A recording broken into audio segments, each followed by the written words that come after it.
in little. Assalamualaikum. Pulang tuh. Apa sih?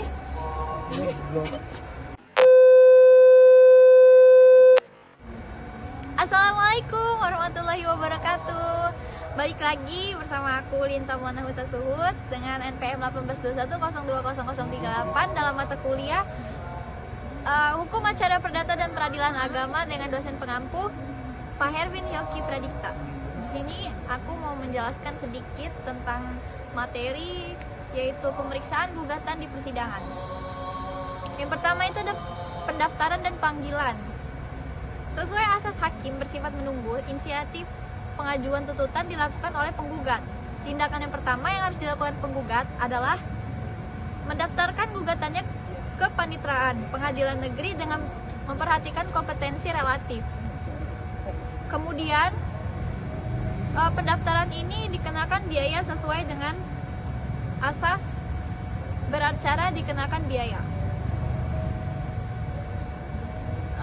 Kemudian pendaftaran tersebut akan ditindaklanjuti dengan suatu penetapan Ketua Pengadilan Negeri yang menunjuk susunan majelis hakim pemeriksa perkara tersebut.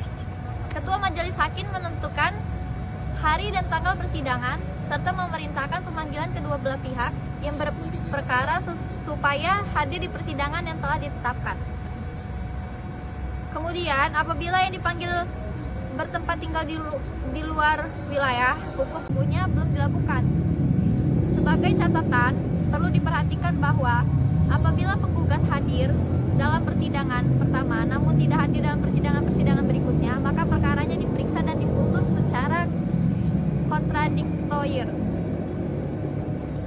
Adapun upaya perdamaian, pasal 154 RBG atau 130 HIR yang menentukan pertama, bila pada hari yang telah ditentukan para pihak datang menghadap, maka pengadilan negeri dengan perantaraan ketua berusaha mendamaikannya. Yang kedua,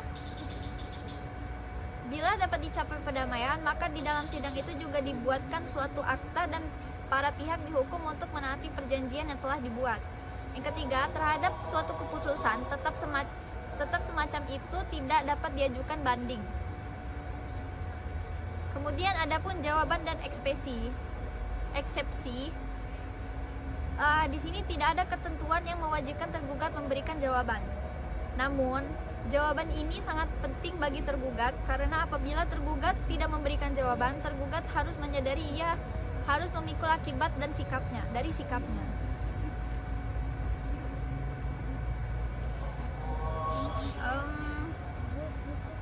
Kemudian sasaran dari eksepsi adalah tidak diterimanya gugatan penggugat. Ada bermacam-macam eksepsi. Yang pertama, eksepsi prosesual, yang kedua eksepsi material. Kemudian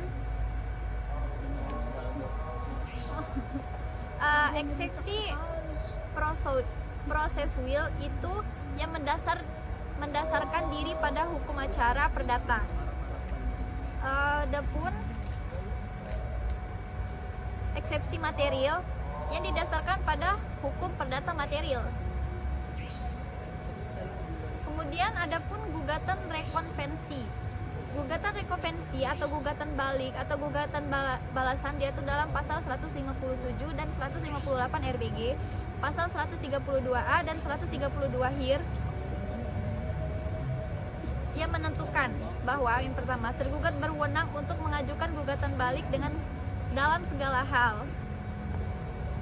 Yang kedua, jika dalam tingkat pertama tidak diajukan gugatan balik, maka hal itu tidak dimungkinkan dalam tingkat banding.